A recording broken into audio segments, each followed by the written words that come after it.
말씀은 구약성경 하박국 3장 1절부터 4절까지의 말씀입니다. 구약성경 하박국 3장 1절부터 4절까지 말씀, 제가 가지고 있는 성경 구약성경 1304페이지에 나와 있습니다. 하박국 3장 1절부터 4절까지 말씀 다 찾으셔서 저와 함께 한 목소리로 봉독하시겠습니다. 하박국 3장 1절부터 4절까지 말씀 우리 함께 봉독하시겠습니다. 시기 온 옷에 맞춘 선지자 하박국의 기도라. 여호와여, 내가 주께 대한 소문을 듣고 놀랐나이다. 여호와여, 주는 주의 일을 이 수년 내에 부응하게 하옵소서. 이 수년 내에 나타내시옵소서. 진노 중에라도 긍휼을 잊지 마옵소서. 하나님이 대만에서부터 오시며 거룩한 자가 바란 산에서부터 오시는도다. 그의 영광이 하늘을 덮었고 그의 찬송이 세계에 가득하도다.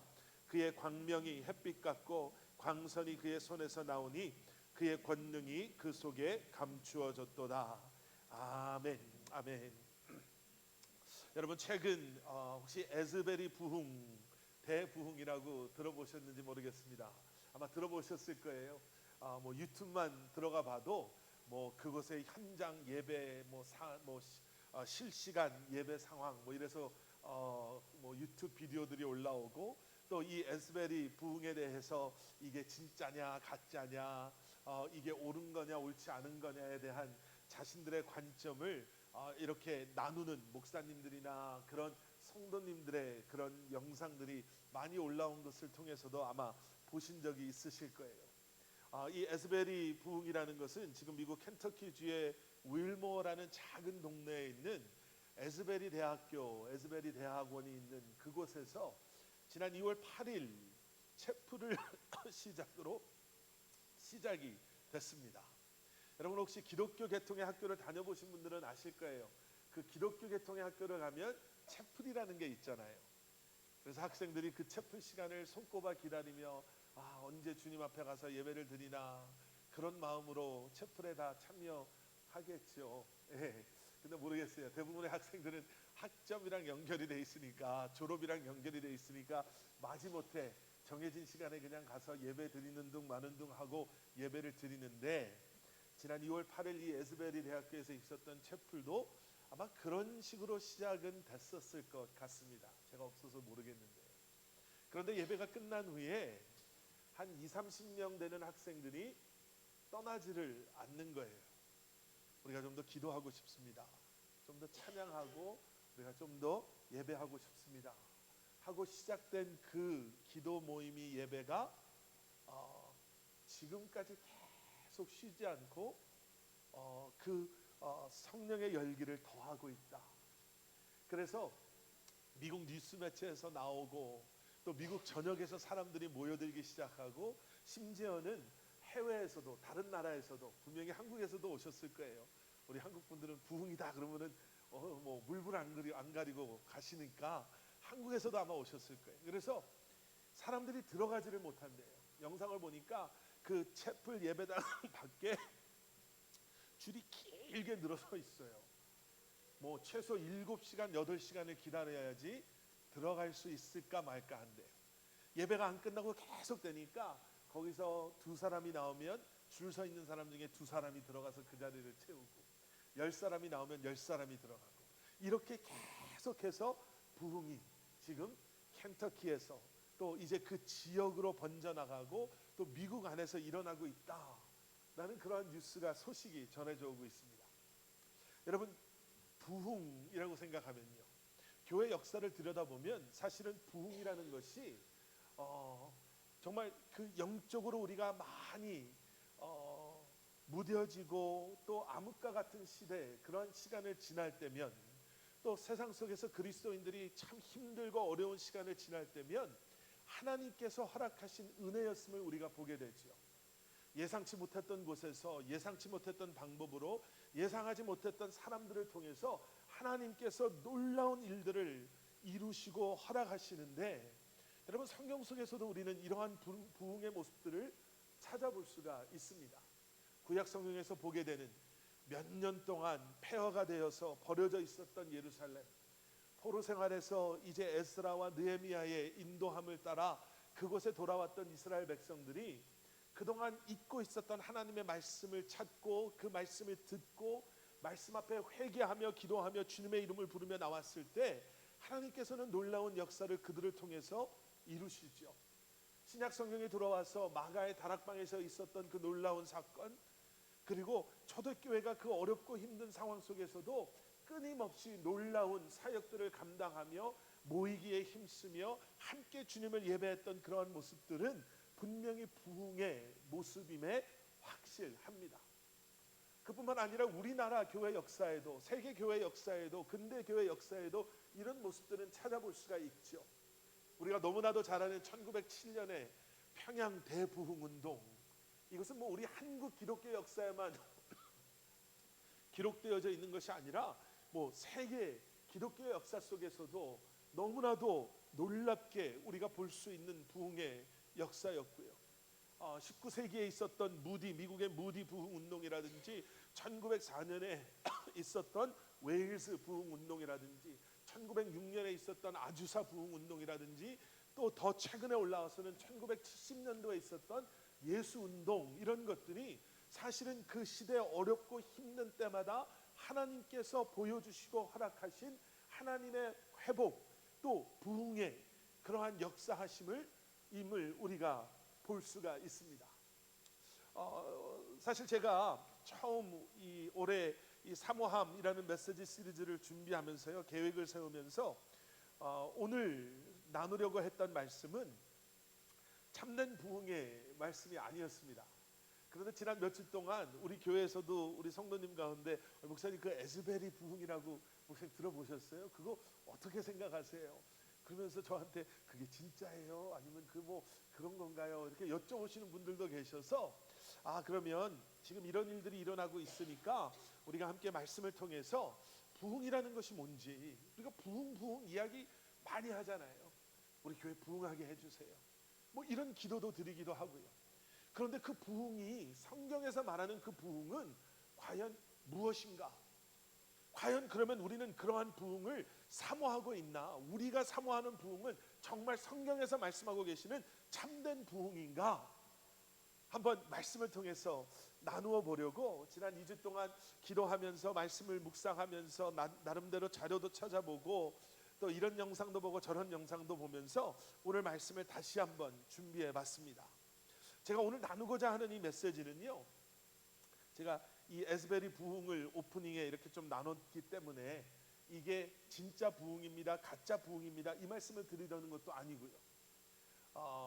아니면 어떠한 결론적인 것, 우리 교회는 그래서 부흥을 이렇게 저렇게 우리가 정의하고 뭐 우리는 이렇습니다라는 그러한 메시지보다는 다시 한번 성경에서 말하고 있는 부흥, 우리가 정말 함께 사모해야 되는 부흥, 그 부흥은 과연 어떻게 우리 가운데 임하게 되는가를 우리 오늘 본문 말씀과 또 성경에서 우리가 보게 되는 역대하의 말씀을 가지고 좀 함께 나누려고 합니다.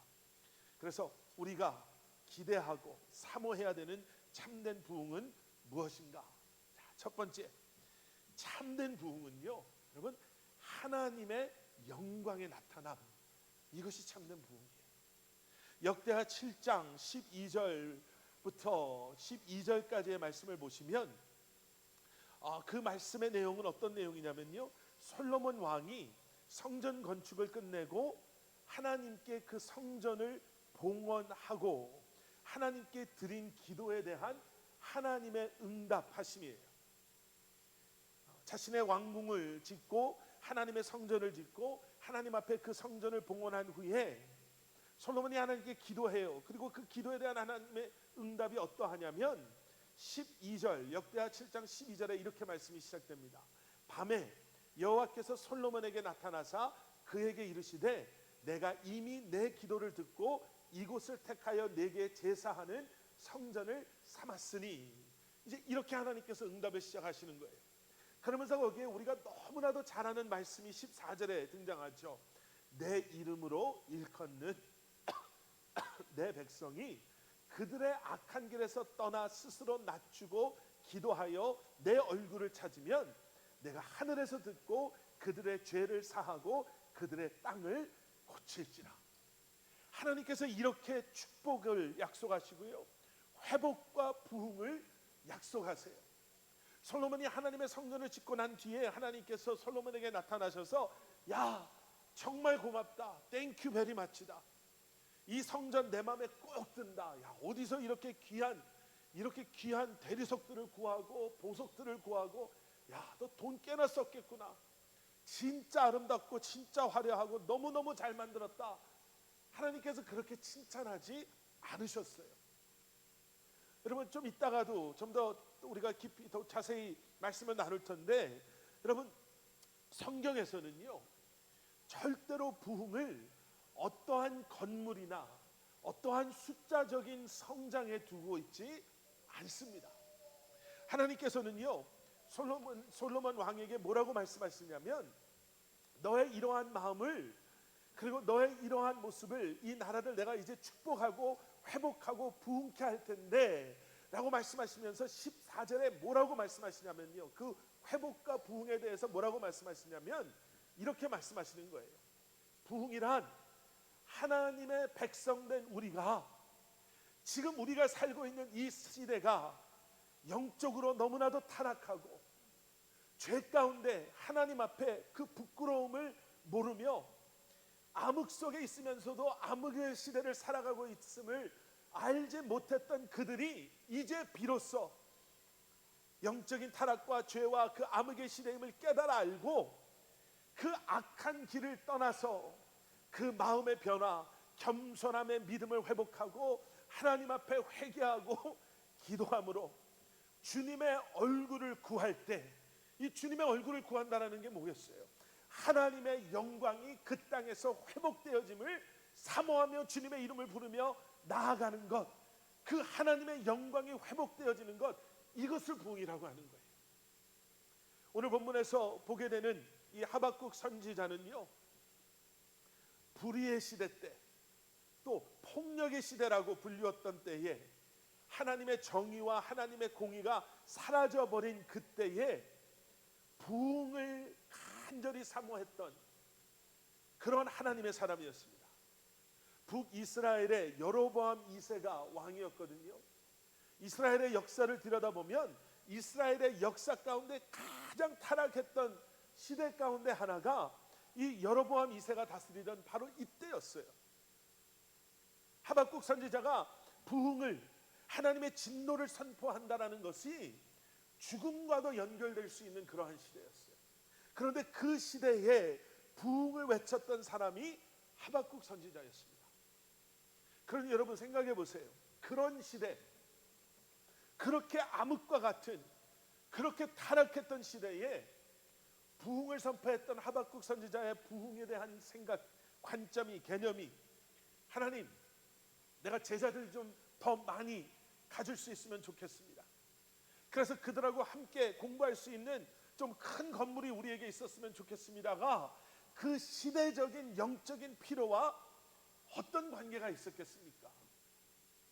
그렇다고 해서 그 시대 가운데 어떠한 변화가 있을 수 있었겠습니까?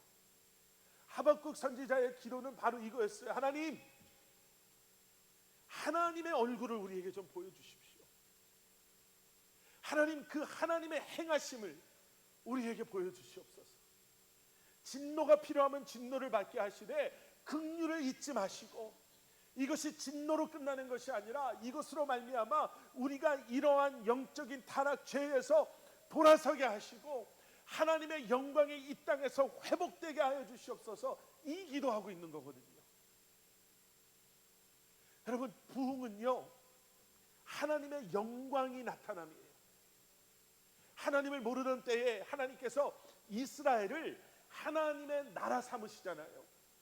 그래서 그 이스라엘이라는 하나님의 나라를 통해 하나님을 알지 못하는 다른 나라들이 하나님의 영광을 보기를 하나님이 원하셨던 거예요.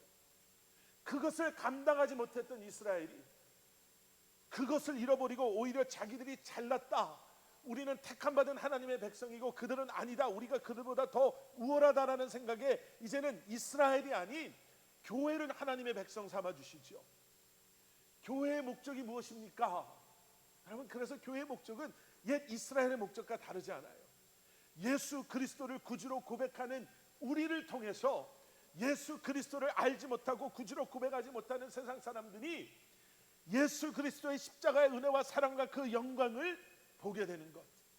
그리고 이제는 그들이 그 영광 앞에 무릎 꿇고 그 영광이 이제는 그들의 삶 가운데 임하게 되는 것. 여러분, 그런 관점에서요, 지난주에 저한테 물어봤던 그분이 저한테 이런 질문도 하셨어요. 목사님, 한번 가봐야 되는 거 아니에요? 그 에스베리 대부흥 거기 한번 가봐야 되는 거 아니에요? 가보면 좋겠죠. 아마 그곳이 그냥 제가 자동차를 운전해서 하루에 다녀올 수 있는 곳이면 제가 한번 다녀왔을지도 모르겠어요. 이 시대에 하나님의 역사하심이 있다면 그것처럼 감사한 게 어디 있겠어요. 그것도 다른 사람들이 아닌 대학생들. 여러분, 우리 자녀들도 그렇지 않아요? 대학생, 청년된 우리 아이들한테 전도한다라는 게, 정말 열심히 신앙생활 하자라고 말하는 게 얼마나 어렵습니까? 요즘 시대가 어떻습니까? 우리가 걱정하잖아요. 애들이 교회를 떠납니다. 근데 그런 아이들이 예배의 자리로 모여서 떠날 줄을 모른다면, 제가 거기 가서 약간의 받아오면 뭐가 있겠지, 이런 기대가 아니라 그 장면을 목격한다라는 것, 그거 좋을 것 같아요. 근데 비행기 타고 거기까지 가서 운전해서 몇 박 며칠 그러고 싶은 마음은 없어요. 다른 이유는 아니고요. 그럼 물어보세요. 그분이 가봐야 되는 거 아니에요? 그래도 우리도 뭔가 좀 이렇게 뭐라도 좀 이렇게 좀 받아와야 되는 거 아니에요? 그래서 그렇게 말씀드렸어요. 말씀을 준비하고 있었으니까 그분에게 이렇게 말씀드렸어요. 부흥은요, 장소가 아니라, 누가 설교를 하고 있느냐가 아니라, 누가 안수 기도를 하고 있느냐가 아니라, 어떤 가수가 와서 찬양 인도를 집회를 하나, 어떤 간증을 나누냐가 아니라, 그곳에 하나님의 영광이 임하느냐 안 하냐에 달려 있습니다. 그러면 그 부흥은 거기서도 일어날 수 있지만 어디서도 일어날 수 있어요. 여기서도 일어날 수 있는 거예요. 하나님의 영광을 구하는 우리의 가정에서 하나님의 영광이 우리의 자녀들의 삶을 압도하는 강권하심으로 이제 우리의 자녀들의 삶을 붙잡아 주시고 그들의 길을 인도하시고 그들 삶 가운데 역사하기를 소원하는 부모님의 기도가 있는 그곳에서도 부흥은 있을 수 있다는 거예요. 그럼 그게 부흥이에요. 그런 부흥을 사모하는 저와 여러분들 되시기를 주님의 이름으로 간절히 축원합니다. 두 번째 참된 부흥은 뭐냐면요, 외적인 현상이 아니라 내면의 변화가 참된 부흥이에요. 여러분, 부흥하면 어떤 것들이 생각나십니까? 대부분의 분들이요, 이 세 가지를 부흥과 연결해서 이해하신다고 해요. 첫 번째 뭐냐면 부흥과 어떠한 모임을 연결해서 생각하세요. 그러니까 예를 들면 부흥 집회, 부흥 사경회, 부흥 기도 모임. 그래서 부흥을 아주 특별한 모임, 특별한 예배, 평소 예배보다 좀 더 뜨거운 예배, 평소 예배보다 좀 더 뭔가 다른 예배, 이렇게 생각하신다는 거죠. 그래서 다른 분들이 모이는. 여러분, 예전에 우리가 인터넷이나 이런 걸로 유명한 목사님이나 그런 분들의 설교를 우리가 접할 수 없었을 때, 여러분, 우리 지역에 한국에 대단한 능력이 있는 목사님이 오셔서 집회하신대 그러면 우르르르 우리 다 몰려갔죠. 그분이 안수하시면 방언이 터지고 한데, 그럼 우리가 막 몰려갔어요. 왜냐하면 우리에게 부흥은 어떠한 특별한 집회, 그리고 거기에 참석하면서 우리가 어떻게 좀 간접적으로 경험할 수 있는 것을 부흥이다라고 생각했던 적이 있어요.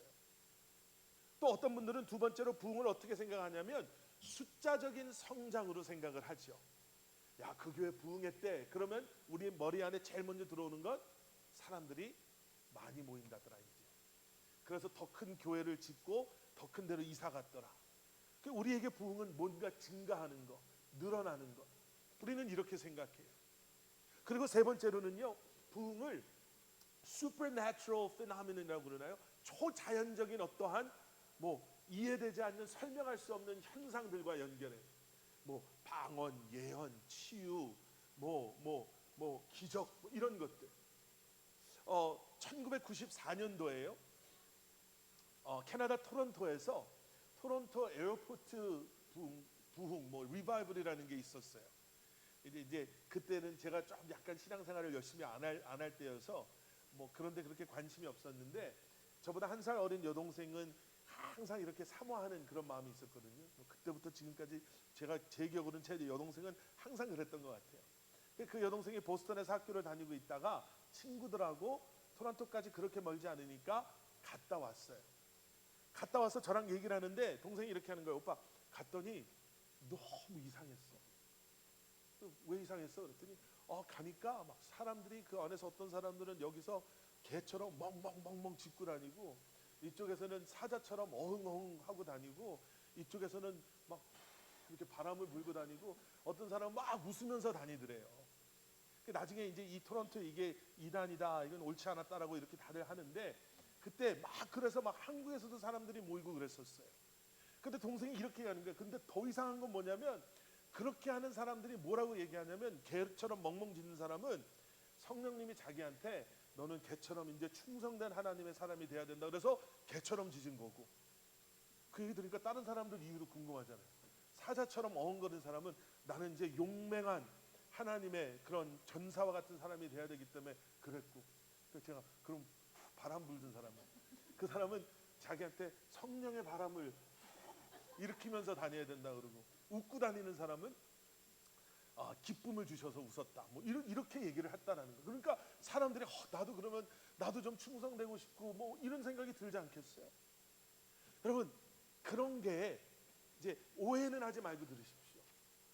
성령님께서 그런 일을 하실 수 있다고 저는 믿어요. 원하시면 하실 수 있어요. 그런데 거기서 중요한 게 뭘까요? 이런 현상일까요? 아니면 그 메시지가 이제는 그냥 현상, 나 좀 개처럼 충성된 그런 일꾼이 되라 그랬으니까 개처럼 맨날 짖고 다니면 미쳤다고 그러죠. 여기서 중요한 건 충성된 사람이 되라 라는 그 메시지예요. 근데 충성된 사람은 안 되고 개처럼 짖고만 다니면 그건 참된 부흥이 아니라는 거예요. 사람들이 기도하는데 옆에서 귀에다 불면서 성령님이 지금 바람을 일으키십니다, 그럼 기도하다가도 기도가 딱 끊어질 것 같아요. 저는 그게 아니라 중요한 건 뭐예요? 성령님께서 내 삶을 통해서, 나의 헌신을 통해서, 나의 순종을 통해서 성령의 불길이, 성령의 바람이 내 삶 가운데, 내 가정 안에서, 우리 교회를 시작으로 땅 끝까지 일어나기를 원하구나. 그 삶의 모습이 과연 어떨까라는 것을 우리가 이제는 고민하고 그러한 삶을 사는 거죠. 여러분, 변화가 없는 부흥은 없었어요. 한 번도 현상에만 머물렀던 부흥은 없었어요. 성경 공부를 몇 년을 해도 내 삶이 변하지 않으니까, 기도 모임을 몇십 년씩 한다고 하나님의 음성을 듣네 못 듣네 이런 이야기를 하면서도 세상 사람들 눈에 현상은, 말은 그럴듯하게 하지만, 부흥, 은혜를 경험했다라고 얘기하지만, 교회가, 우리가 변하지 않는 모습으로 똑같이 그들과 동일하게 살고 있으니까 세상 사람들이 교회를 조롱하고 십자가를 조롱하는 거 아니겠어요? 일부 예배 때도 제가 감히 그런 얘기를 했어요. 제가 예언 하나 하겠습니다. 뭐 예언이라 그러면 그 정도는 아니지만, 여러분, 아무리 전도를 해도 교회를 나오거나 또 마음문을 열지 않는 사람을 전도하는 방법이 있어요. 뭐냐면 그 사람 눈에 절대로 안 변할 것 같았던 내 모습이, 절대로 안 변할 것 같은 나의 옛날의 그러한 부끄러운 그러한 모습이 변하는 것을 보여주세요. 그러면 그들의 마음이 열릴 거예요. 참된 부흥은 그런 역사들을 우리 안에서 일으켜요. 하나님의 영광을 드러내야 되는데 내가 변하지 않고 있으니까 하나님의 영광을 못 드러내는 거 아니겠어요?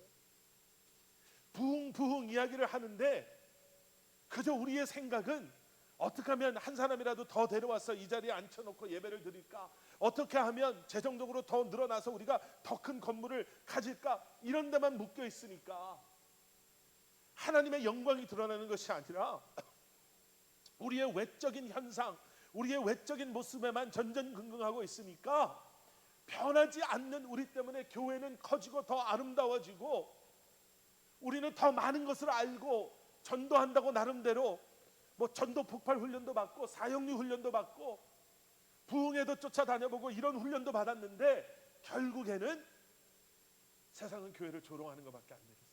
조롱하는 것밖에 안 되잖아요. 참된 부흥은 외적인 현상이 아니에요. 우리의 내면을 변화시키는 줄 믿습니다. 그리고 마지막 세 번째는 이거예요. 여러분, 부흥은 어떠한 우연히 일어나는 해프닝이 아니라 그 뒤에는 떨어져 썩어 죽는 밀알의 간절한 기도와 마음을 찢는 주님의 이름을 부르짖는 그러한 눈물이 있어야 그 부흥이 시작되는 줄 믿습니다. 아까 말씀드린 에스베리 그 부흥 대부흥이에요. 소식들이 이렇게 전해지면서 이런 글을 하나 읽은 게 있습니다. 중국계 말레이시아 교수 홍투리우라는 그 교수님의 이야기인데요. 이분이 예전에 미국 시카고에 있는 트리니티 신학교에서 공부를 하고 자기 나라인 말레이시아로 돌아가서 14년 동안 교수 사역을 하셨어요.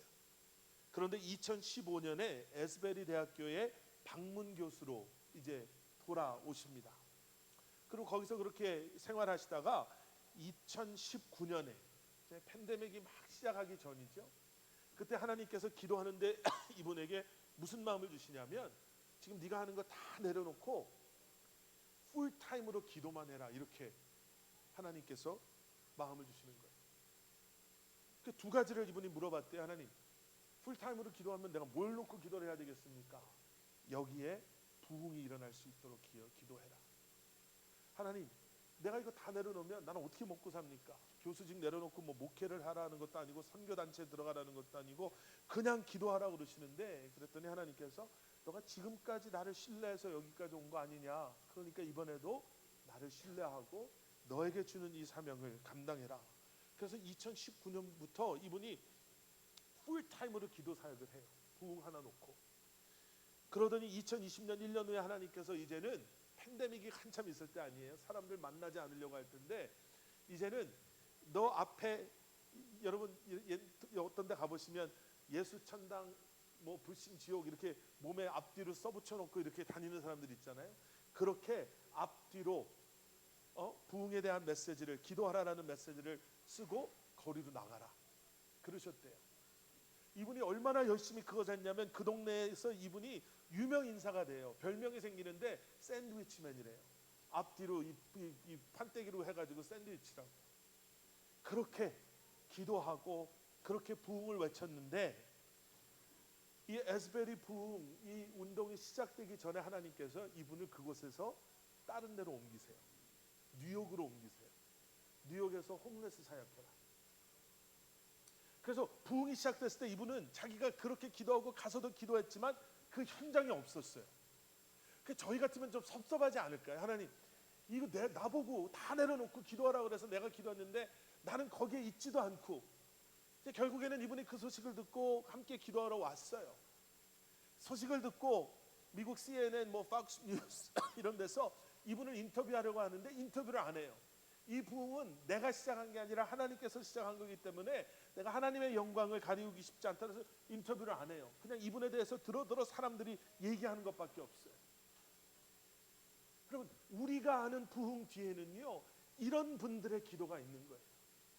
우리가 말했던 1907년 한국 평양 대부흥, 1903년 원산 하디의 부흥운동 우리가 잘 알잖아요.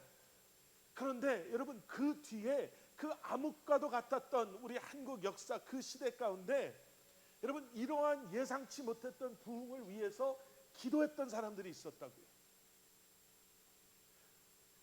맥켄지 선교사님이라고 캐나다에서 오신 선교사님, 이분은 제가 좀 책으로 이렇게 좀 아는데요. 이분이 뭘로 유명하냐면 한국에 오자마자 이분은 한국 사람처럼 옷을 입고 한국 사람처럼 살았어요. 나는 캐나다 사람이니까 나는 옷을 이렇게 입어야 되고 나는 그래도 그때 먹던 음식 이런 거는 좀 있어요. 아니요, 그냥 똥찌개 지고 한국 사람들이 사는 집에서 한국 사람처럼 입고 한국 사람들이 먹는 거 먹으면서 거기서 사역하고 전도하면서 교회를 건축해요. 교회를 건축하고 한 일주일 있다가 이분이 열병으로 고열로 혼자 그 방 안에서 고생하다가 34살에 순교하세요. 데이빗 선교사님이라고, 이분은 누이와 함께 한국에 왔어요. 내가 한국말을 먼저 배워서 한국말로 이분들에게 전도해야 되겠다 해서 6개월 동안 정말 한국말을 열심히 배워요. 그리고 그 한국말을 배운 다음에 부산으로 이제 내려가서 사역을 하려고 하는데, 부산에 내려가자마자 한 사람도 못 만나고 병으로 쓰러져서 순교하세요. 사람들이 그런 얘기하죠. 야, 너무 허무하다. 저럴 바에는 차라리 오지를 말면 다른 데서 자기 나라에서 더 많은 사역을 할 수 있을 수도 있었을 텐데, 뭐 그런 얘기 사람들이 했죠. 그런데 이분들, 맥킨지 선교사님의 소식을 들은 캐나다의 그리스도인들이 그분의 뒤를 우리가 하겠다고 해서 100명이 넘는 선교사님들이 한국으로 와요. 이 데이빗 목사님, 이 허무한 죽음이라고 말하는 이분의 순교의 소식을 듣고 호주에서 또 100명이 넘는 선교사님들이 우리나라 땅을 봐요. 평양 대부흥 얘기하면서 항상 등장하는 스토리가 있죠. 거기에 장로님이 앞에 나와서 공개적으로 회개를 하고 너무너무 놀라운 부흥의 모습이에요. 그것도 너무너무 귀한 모습이고, 그것을 통해서 사람들의 마음이 움직였어요. 그런데 여러분, 그 일이 있기 전에 그 순간을 위해서 이렇게 먼 곳까지 와서, 이름도 이 last name도 사람들이 잘 모르거든요. 그런데 그런 분들이 땅에 떨어지는 한 알의 미랄이 돼서 그분들의 죽음 뒤에 이러한 하나님의 역사하심을 통해 평양에서 또 우리나라에서 이러한 부흥이 있었던 것을 보면서요, 여러분, 우리가 기억해야 되는 게 있습니다. 이러다 보면 사람들이 모이겠지. 이러다 보면 우리 아이들이 열심히 신앙생활 하겠지. 이러다 보면 나도 다시 열심히 신앙생활 하겠지가 아니었구나라는 거예요. 부흥의 뒤에는 누군가의 기도가 있었어요. 그 암흑의 시대를 살았던 하박국 선지자의 옷을 찢는, 가슴을 찢는, 하나님, 언제 하나님의 일을 행하실 것입니까? 언제 하나님의 일을 보여주실 것입니까? 라는 눈물의 기도가 있었고, 에스베리의 부흥 뒤에는 그 말레이시아 목사님, 누구도 모르는 그분의 사진을 봤는데요, 어디 길 가다가 보면은 뭐 눈길 한번 안 줄 정도로 너무나도 평범한 머리 하얀 할아버지, 그분의 기도가 있었음을 우리가 보게 되죠. 에스베리의 부흥이 이제는 사방으로, 주변으로 퍼져나간다는 소식도 있어요. 다른 대학교 캠퍼스에서도 그런 일들이 일어나기 시작하고, 다른 지역에서도 그런 일들이 일어납니다. 좋은 거예요. 지금처럼 하나님의 부흥이 필요한 때가 또 있겠습니까? 그런데 여러분, 그것이 우리에게 던져주는 도전은, 나도 그럼 한번 거기 가볼까? 그러면 나도 뭔가가 있을까가 아니라, 나는 지금 하나님의 영광을 구하며 살아가고 있는가? 내가 지금 신앙생활을 이렇게 오래 했는데 나는 지금 변하고 있는가? 그러면 우리는 부흥을 사모해야 됩니다. 하나님, 우리 커버넌트 교회 빈자리 많습니다. 자리 채워주십시오. 우리 이 기도 안 해도 괜찮아요. 왜냐하면 우리 안에 하나님의 영광이 회복되면 우리가 성경을 통해서 보는 것처럼, 기독교 역사를 통해서 보는 것처럼 오지 말라고 해도 모여요. 에스베리 대학교 있는 줄도 몰랐을 거예요, 사람들. 그런데 하나님의 영광이 임하면 그곳에 사람들이 모일 수밖에 없는 거예요. 우리 가정이 변하고 부흥하고 부모된 우리가 변하면 우리 자녀들이 그걸 볼 수밖에 없을 거예요. 그리고 그들 마음속에, 아, 이게 신앙생활이구나, 이렇게 사는 것이구나 라고 생각할 수밖에 없을 줄 믿습니다. 참된 부흥은 그렇습니다. 참된 부흥을 우리를 힘들게 하고 더 무겁게 하는 게 아니라, 신앙생활을 더 무겁게 하는 게 아니라, 참된 부흥은 기대하는 것, 사랑, 기쁨, 감사, 하나님의 영광이 우리의 삶 가운데 기도하시겠습니다. 사랑의 아버지 하나님, 이렇게 우리가 부흥을 이야기하면서도, 부흥을 사모한다라고 이야기하면서도 우리는 하나님의 영광과는 상관없는 변하지 않는 우리의 고집 욕심 속에 살아왔었음을 다시 한번 회개하고 고백합니다.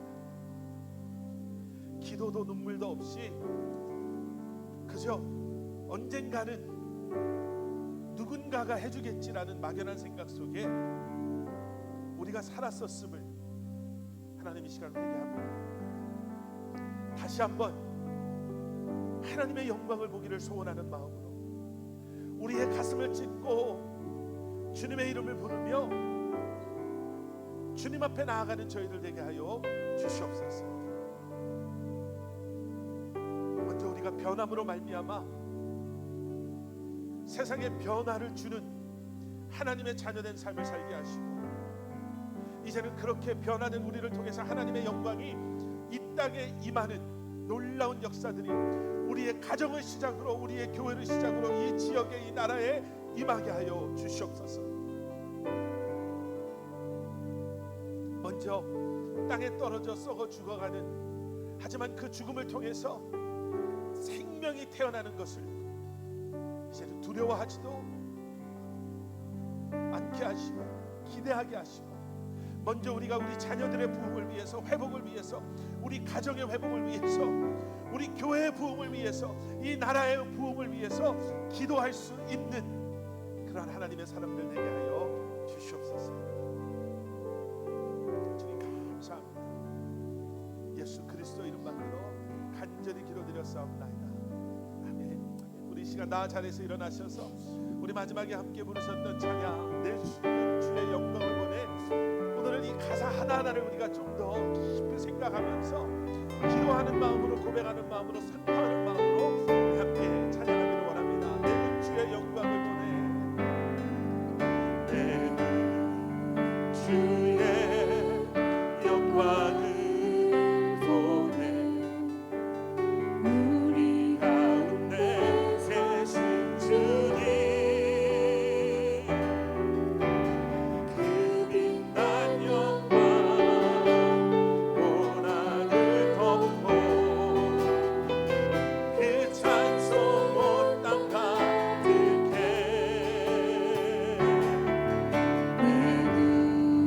주의 영광을 보내, 찬송 가운데 서신 주님, 주님의 얼굴을 온 세상 향하네, 권능의 발을 드셨네,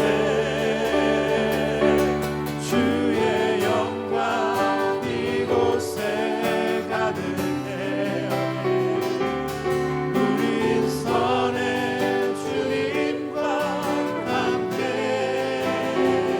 찬양하며 우리는 전진하리,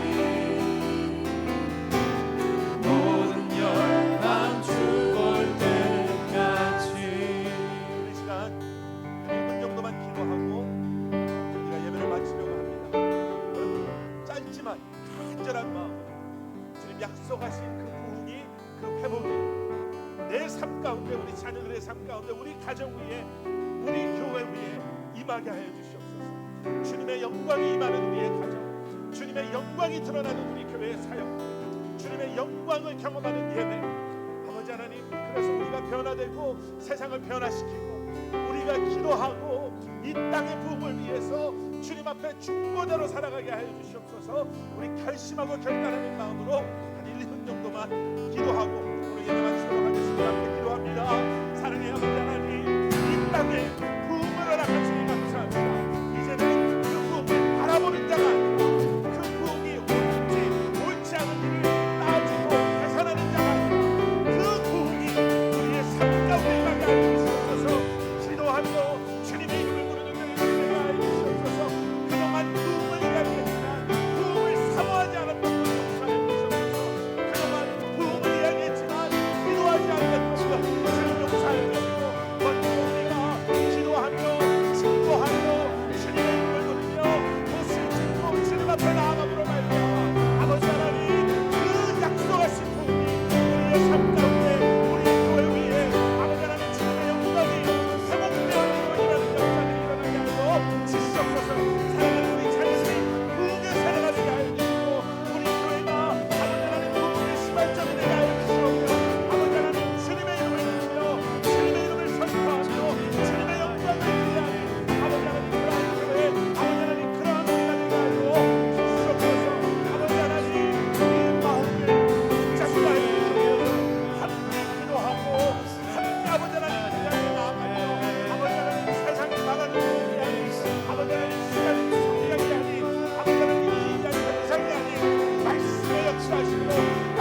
정말 주님께서 원하시는 그러한 교회가 되기를 소원하고, 정말 주님께서 원하시는 그러한 그리스도인 하나님의 자녀 되기를 소원합니다. 그저 세상 사람들이 말하는 부흥, 교회가 우리의 자랑이 되고, 교회가 우리의 숫자가 다른 교회들과의 비교의 잣대가 돼서 그걸 가지고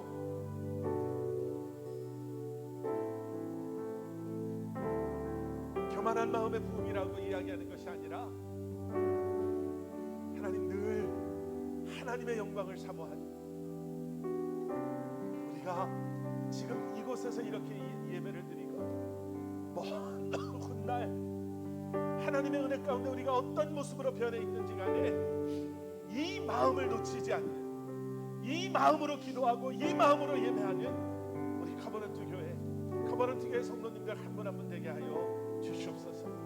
우리의 가정, 우리의 자녀들, 우리 교회, 우리의 삶, 우리의 일터 가운데 주님의 영광이 임하게 하여 주시고, 이제는 그 영광 가운데 변화되는 우리를 통해 세상이 변화되는 역사들이 일어나게 하여 주시옵소서.